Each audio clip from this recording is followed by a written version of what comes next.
Somewhere in China right now, there is an office tower doing something no building in history was ever supposed to do. Its windows are generating electricity, not panels bolted onto the roof, not a solar farm out in some desert hundreds of miles away. The actual glass curtain wall, the same kind of transparent solar glass you see on skyscrapers in Shanghai, Dubai, New York, everywhere, is silently converting sunlight into power while the people inside look straight through it at the city below. It's called Building Integrated Photovoltaics, or BIPV, and transparent solar windows are the reason this search term is exploding right now. For years, the smartest engineers in energy insisted this was impossible. A window's entire job is to let light pass through. A solar panel's entire job is to trap light and convert it. Those two missions are in direct conflict. Darken the glass enough to harvest useful energy, and you've destroyed the view. Keep it clear enough to see through, and you generate so little power it isn't worth the copper in the wiring. For a long time, that contradiction was a dead end, a brick wall the entire field kept walking into. But China looked at that dead end and saw something nobody else did. Millions upon millions of square meters of glass going up on new towers every single year. Glass doing absolutely nothing but sitting there, reflecting the sun.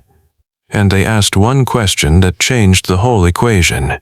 What if the largest unused solar surface in every city on Earth was never the roof, but the walls? But look past the glossy architecture renders, and the reality is far more calculated and far bigger than a clever window. Before we dive in, if you're the kind of person who wants to understand the technologies reshaping cities before everyone else catches on, this channel is built for you. Hit subscribe, tap the bell, it takes 2 seconds, and it genuinely decides whether deep dives like this get made. Alright, let's look at what they actually built. The technology has a name, Building Integrated Photovoltaics, and despite the difficult acronym, the idea is almost very simple. Instead of finishing a building and then bolting solar panels onto it as an afterthought, you build the power generation into the structure itself. The facade is the solar array. Every window, every spandrel panel, every sheet of exterior glass becomes a small power station working quietly in the background while the humans inside answer emails. And in China, this is not a laboratory fantasy waiting for funding. Solar glass facades are already standing on real buildings, airports, convention centers, government towers, shopping complexes. Structures you could walk past on the street without ever realizing the walls around you were producing power. That's the entire design philosophy. The building doesn't have to look different. No dark racks, no industrial bolt-ons. The glass itself does the work. Now think about the sheer scale hiding inside that idea. A single tall tower in a dense Chinese city can carry 10,000 square meters of glass or more. Until now, every one of those square meters was dead weight. It kept out rain, it let in light, and it did nothing else. With photovoltaic glass, those same 10,000 square meters join the building's power supply. The skin that used to just sit there is now on the payroll. And here's a detail that matters. This technology isn't trying to kill rooftop solar. It's designed to work alongside it. The roof keeps harvesting sunlight from above, while the walls harvest it from the sides.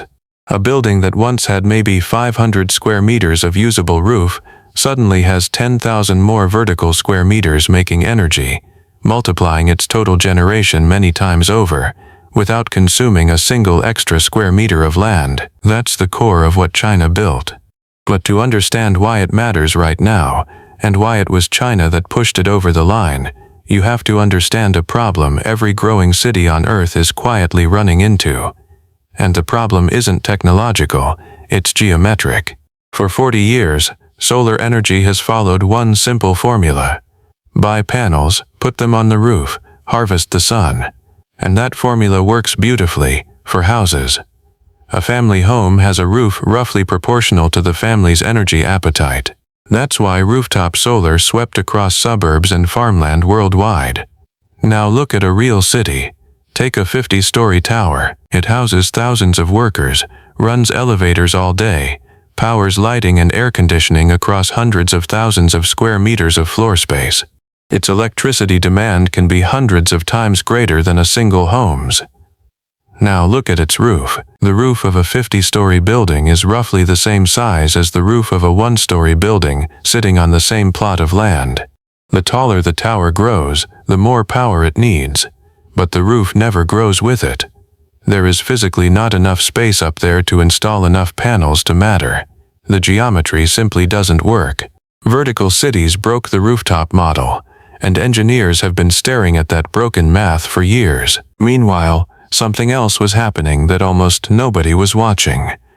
While the entire solar industry obsessed over roofs, architecture went through its own revolution. Buildings became glass, clean lines, natural light, floor-to-ceiling transparency. By the 2000s, a new skyscraper without a massive glass curtain wall was almost unimaginable. Entire skylines turned into mirrored walls of glass, and that's when somebody finally asked the right question. Not, where do we put the panels, but, why isn't the glass itself the panel? Because the numbers are absurd. The wall area of a modern tower isn't 500 square meters like the roof, it's 10,000, 20,000. On the largest structures, 50,000 square meters, 20 to 100 times the roof's surface, and it's all facing the sun for hours a day. The east facade catches the morning. The west facade catches the afternoon.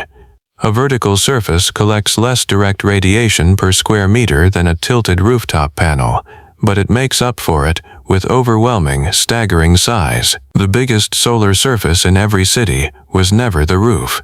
It was always the walls. The walls were just sitting there, doing nothing, while everyone stared upward wondering why there wasn't enough space. China saw this before most of the world, and the reason has everything to do with how fast it was building. So how do you make a window that's also a power plant? The reason nobody pulled it off years ago comes down to that contradiction we opened with. Panels capture light, windows transmit it. For a long time, every attempted fix canceled itself out. The breakthrough came when researchers stopped trying to harvest all the light and started harvesting only the light you can't see. Sunlight isn't one thing. It's a blend of different wavelengths. Some are visible to the human eye. That's the part that lights your office.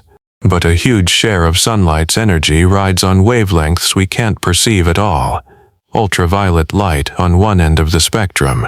Infrared, the part you feel as heat, on the other. Researchers realized that if glass could be engineered to absorb those invisible wavelengths and convert them into current, while letting the visible wavelengths sail straight through, the contradiction dissolves.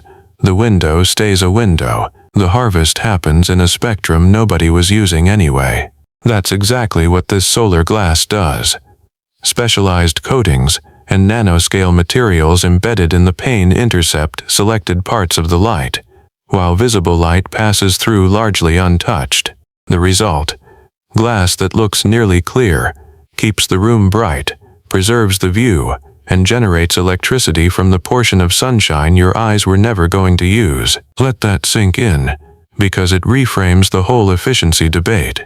Now the numbers, because each one deserves to land. A conventional rooftop panel converts roughly 20 to 22% of incoming sunlight into electricity. Transparent solar glass converts less. It has to share the light with the people behind it. But here's the reframe that matters. The honest comparison isn't this glass versus a solar panel.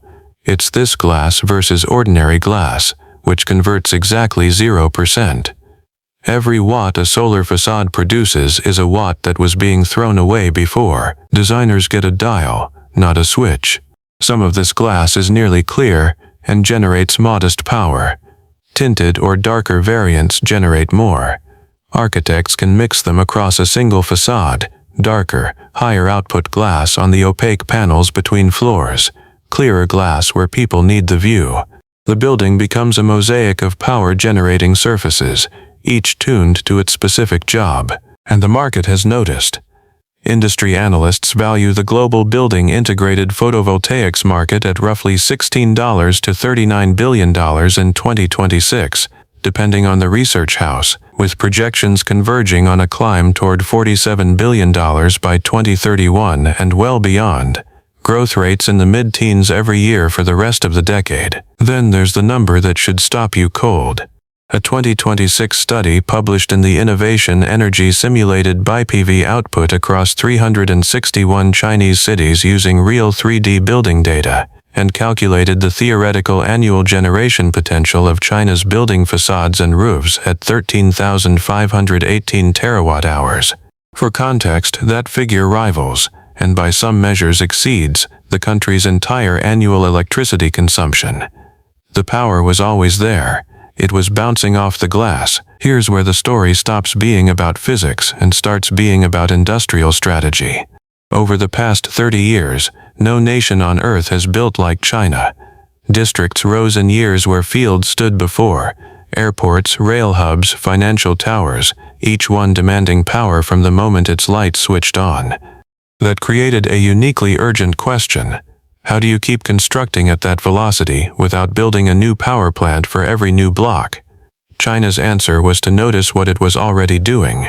It was installing millions of square meters of glass every year as a standard feature of modern construction. The glass was going up regardless. If even a modest fraction of that glass generated power, even 100 watts per square meter in peak sun, the arithmetic across thousands of buildings becomes enormous. 1 million square meters of active facade is 100 megawatts of generation embedded in structures that were being built anyway. No extra land, no new plant, power produced precisely where it's consumed. But the deeper advantage wasn't vision, it was velocity plus volume. Because China was constructing so much so fast, manufacturers could trial solar glass on dozens of buildings in months, not decades. Which coating performs best on a south-facing wall? How does the laminate survive 5 years of monsoon rain? What happens to the embedded wiring over a decade of thermal cycling? Every tower became a real-world experiment with real occupants. Learn, adjust, apply it to the next 10 buildings down the street. That iteration loop is something slow construction economies, where a single tower takes years of approvals, simply cannot match. According to Wood Mackenzie, China holds over 80% of the world's solar manufacturing capacity, polysilicon, wafers, cells, modules, through the 2023-2026 period. A CSIS analysis found China produced 93.2% of the world's polysilicon and 96.6% of its wafers in.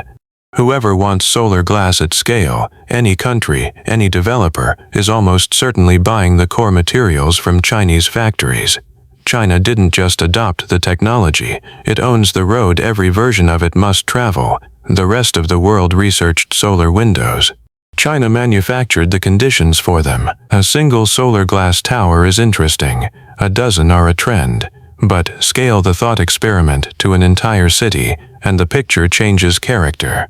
Imagine a major Chinese city with 500 large buildings, each carrying roughly 8,000 square meters of facade. That's 4 million square meters of glass. Convert even a fraction of it, and the aggregate output becomes grid-relevant, not enough to power the city outright, but enough to shave the grid's most painful hours. And that timing detail matters more than it sounds. Peak electricity demand in business districts hits during the day. Offices full, air conditioning roaring, every screen lit. That's also precisely when the sun is highest, and solar glass is producing at maximum. The power arrives exactly when it's needed most, easing the most expensive, most strained hours on the grid. Energy economists have a term for this, peak shaving, and it's one of the most valuable services any generation source can provide. For the people inside, the impact eventually shows up in the most boring, most powerful place, the bill. A tower generating 15 or 20% of its own electricity buys less from the utility. Lower operating costs can translate into lower rents or lower service charges. Not a revolution overnight, but compounded over years, across a skyline, it's real money. There's also a design dividend. When solar glass is planned from the first sketch, all the awkward apparatus of traditional solar disappears. No roof racks, no conduit snaking down the exterior, no panels that look retrofitted. and economically, the glass does double duty. It's the wall and a generator. You don't buy a facade and then buy a power system. You buy one thing that is both. Now, the part the press releases skip, because the official story is, windows become power plants, cities run on glass, and it's not the full story. First, efficiency. A dedicated rooftop panel will always beat solar glass watt for watt per square meter, because the panel's only job is catching light while the window must share. That gap is structural, physics, not engineering laziness. Second, cost. Solar glass runs meaningfully more expensive than ordinary architectural glass, so developers must believe the decades of energy savings will repay the premium. In existing buildings, the equation is worse. Tearing out a healthy facade to install solar glass is so costly and disruptive that the technology makes sense almost exclusively in new construction, where the glass was going in anyway. Third, orientation and shadows. Not all walls are created equal. In the northern hemisphere, a north-facing facade sees little direct sun, a south-facing one feasts, and in dense districts, towers spend hours casting shadows on each other, meaning every building's real-world output depends on its height, its neighbors, its angle to the sun. Engineers must model each structure individually. There is no copy-paste answer. Even so, the investment flood continues, not because the glass is perfect today, but because of what cities look like in 30 years. The towers rising now will still be standing in 2075. Built with solar glass, they generate power for half a century. Built with ordinary glass, they merely consume it for half a century. Over a building's lifetime, that difference is monumental. The question was never whether cities would keep building glass towers. They will, because that's what modern architecture demands. The question is whether those walls will keep sitting idle, reflecting sunlight back into the sky, or finally do something with it. Zoom all the way out, and this stops being a story about windows. For 40 years, solar energy meant one image: a panel on a roof, or a farm in a desert. Generation lived somewhere else, away from where the power was actually used, carried across transmission lines to the cities that needed it. Solar glass flips that model inside out. The generator moves into the building itself. The wall becomes infrastructure. Every city on Earth is already covered in the raw surface area of a power plant. It was just wearing the wrong glass.